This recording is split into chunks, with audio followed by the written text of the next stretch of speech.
Good morning. আজকে সকালে ব্রেকফাস্টে আমার আছে হচ্ছে চিড়ের পোলাও। তো চলো সেটা বানানো যাক। এই যে চিড়ে আমি ধুয়ে রেখেছি, আর ওইদিকে আলু পেঁয়াজ ভাজতে বসিয়ে দিয়েছি, সঙ্গে কাঁচা লঙ্কা কুচি কুচি করে।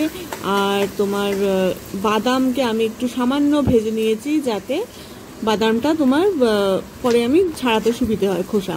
দেন এই যে ভাজা কমপ্লিট, অনেকটাই ভাজা হয়ে গেছে। এবার আমি বাদামটা দিয়ে বাদামটাকে একটু ভাজবো, তারপরে এপার থেকে ওপার ওপার থেকে ওপার ভেজে তার মধ্যে আমি দিয়ে দেব হচ্ছে চিড়েটাকে। আর একটু লাল লাল করে ভাজতে হবে, যতক্ষণ আলুটা একটু সেদ্ধ হওয়ার ব্যাপার থাকবে। স্বাদ মতো নুন দিয়ে দেব, পেঁয়াজটা একটু লাল লাল করে ভাজবো। আর বাদামটা তোমরা চাইলে ভাজতেও পারো, নাও ভাজতে পারো।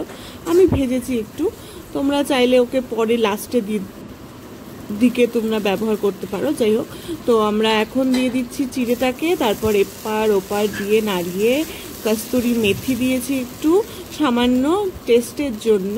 আর এই দেখো রেডি আমার চিড়ের পোলাও।